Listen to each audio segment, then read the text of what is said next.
C'est une offre touristique nouvelle, un parcours de cyclotourisme qui a le vent en poupe. Aujourd'hui, on constate qu'il y a une forte appétence pour le cyclotourisme en France, en Europe en général, pour plusieurs raisons.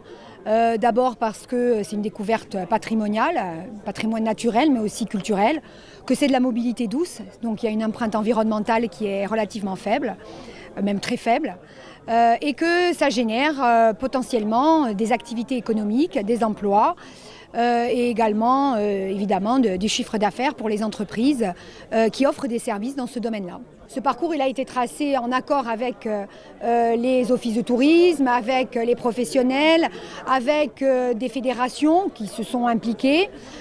Aujourd'hui, au-delà du parcours, effectivement, il y a une sécurisation. Donc nous sommes en train de travailler là-dessus. Il y aura une grande campagne de communication sur la sécurisation du parcours. J'en discutais tout à l'heure avec les services de l'État, ils ont déjà été saisis.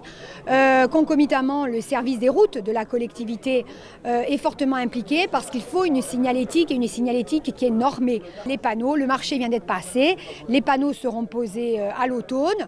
Donc nous préparons d'ores et déjà la saison prochaine. Happy Bike est une société privée, nous avons initié ce projet du GT20 il y a 2 ans de cela. Nous l'avons ensuite proposé à l'ATC parce que c'est une offre qui était structurante pour le territoire et qui était compliquée à porter par une entreprise privée. Donc aujourd'hui, l'ATC porte pleinement ce projet et est détenteur des droits du projet également.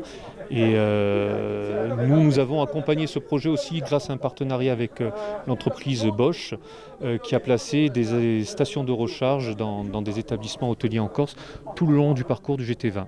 Donc des stations de recharge pour les vélos électriques. Les bornes de recharge sont situées dans des établissements hôteliers. Chacune permet de recharger 6 batteries à la fois.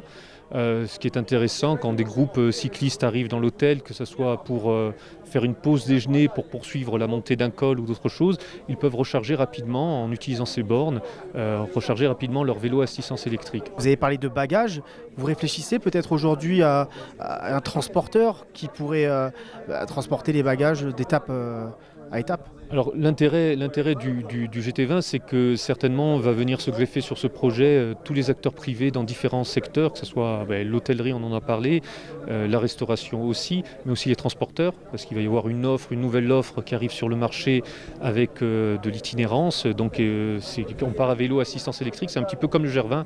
On peut le faire en transportant ses bagages ou on peut décider de faire transporter ses bagages d'hôtel en hôtel. Donc il y a certainement des transporteurs qui vont se positionner ou des agences aussi des agences de nature qui vont se proposer aussi des produits clés en main avec l'hébergement, le transport des bagages, tout compris. Ça va être un parcours qui va être balisé, après, par région on va pouvoir faire des boucles, ça va être un objectif, on va prendre peut-être juste une partie de la GT20 et faire une boucle, donc ça rallie tous les territoires de Corse, donc ça peut être sur plusieurs jours, le faire d'une seule fois ou alors en plusieurs jours. Moi j'habite ici, je connais déjà toutes les routes, mais ça emprunte vraiment les plus belles routes, ça donne un aperçu de la Corse.